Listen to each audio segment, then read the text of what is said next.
Stem cell biology in periodontal therapy, rehabilitation, and regeneration. The periodontium. The periodontium itself is a complex structure comprised of bone, cementum, and periodontal ligament tissues. Periodontal disease.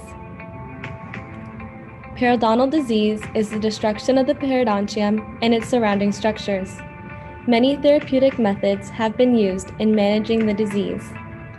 Although its damaging effects are irreversible, research are investigating new advances with the use of stem cell biology therapy in attempts to regenerate its lost structure.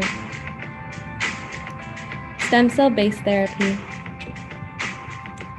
Stem cells have two characteristics: self-renewal and differentiation potential. The self-renewal capability allows itself to renew through mitosis, even long past inactivity. With differentiation potential, stem cells are able to differentiate into a different phenotype. In combination, stem cells have the ability to proliferate and regenerate lost or damaged tissues. There are three categories of stem cells: embryonic stem cells, postnatal stem cells, and reprogrammed stem cells. The embryonic stem cells have the greatest potential for regenerative therapy.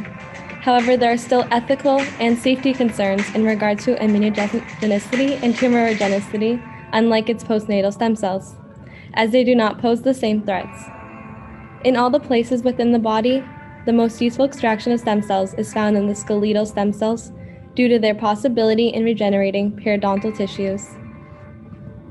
Fun fact: skeletal stem cells were first isolated from bone marrow over 50 years ago. Advances in periodontology used today. Periodontal research nowadays focuses on the search of new regenerative strategies using stem cells. Up to now, research on animals has shown promising results with the use of different mesenchymal stem cells for periodontal regeneration. Most investigated MSCs for periodontal regeneration are bone marrow, periodontal ligament stem cells, and dental pulp stem cells, which have shown very promising results in animal models.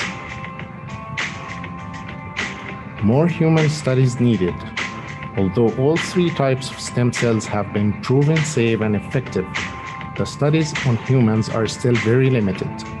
There are also rare clinical trials, but they still support the safety and efficacy of MSCs for periodontal regeneration.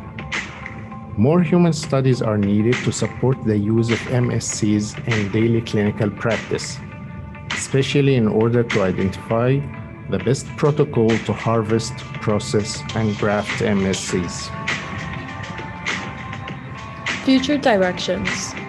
From an economical and a practical standpoint, stem cell therapy would be most easily applied in the prevention of periodontal ligament detachment and bone atrophy, as well as in the regeneration of dentin pulp complex. Now let's dive deeper into the different stem cells that can be found in stem cell biology. The first being DPSCs, which is known as dental pulp stem cells. Then we have SCAPs, apical papilla progenitor cells. DFPCs can be known as the dental follicle progenitor cells. Then we have SHED, stem cells from human exfoliated deciduous teeth. And finally, PDLSCs, known as the periodontal ligament stem cells. Now we will be looking at the advantages and disadvantages of stem cells. DPSCs. For advantages, it's a formation of dentin pulp-like complex, odontoblastic differentiation potential, the source of reparative dentin. Disadvantages. It has a large range of growth sites, different cell morphologies and sizes, need to be attained from healthy adult teeth. SHED. Most proliferative of the 5 stem cells. It is easily attainable, osteoinductive capacity, odontoblastic differentiation potential. Disadvantages, it's not able to form dentin pulp-like complex. SCAP. the formation of dentin pulp-like complex, odontoblastic differentiation potential, source for root dentin, superior cell source for tissue regeneration than DPSCs. So this one has a bit more advantages. For disadvantages, it's not easily obtainable. PDL-SCs. PDL-like formation, cementum-like formation, and it is easy obtainable. For DFPCs, it has the same advantages as the PDL-CS, as it has the PDL-like formation, cementum-like formation. They both have the same disadvantage, which is that they lack odontogenic potentials. Hi, I'm Dr. Joe Nemeth. I'm a periodontist in Southfield, Michigan, and I want to talk a little bit about a possible future for dentistry, and it's regarding stem cells.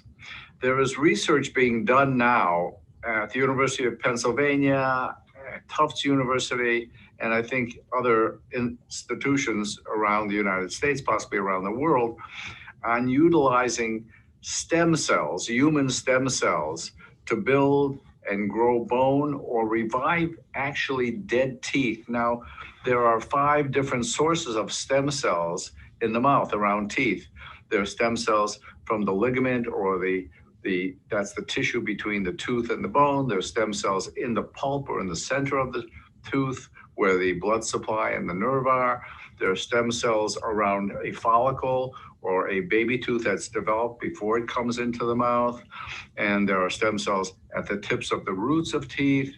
So there are a number of sources of stem cells. These institutions are trying to see what they can develop with the stem cells. I think in some cases they're actually implanting them in the bone and actually growing teeth. Well, my ideal would be to take some of these stem cells, maybe from the ligament between the tooth and the bone, and somehow be able to activate them so that we can get new bone and new attachment to the tooth that's losing bone from gum disease. So once we clear up the infection, if we can stimulate stem cell growth in that area, which can then stimulate bone growth, it would be a huge advance.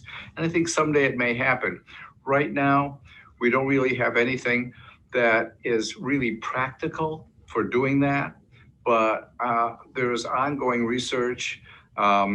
I'm very interested in it. A friend of mine in Florida, Dr. McCauley, is very interested in it. We're going to be doing some more work and research to try to find more about what possibilities there are. And certainly I'm going to keep you updated on it. But I know stem cells are an exciting new area of research. People are interested in them. And I just wanted to talk about them a little bit and what is so far starting to happen in dentistry. That concludes the rest of our video. Thank you for watching.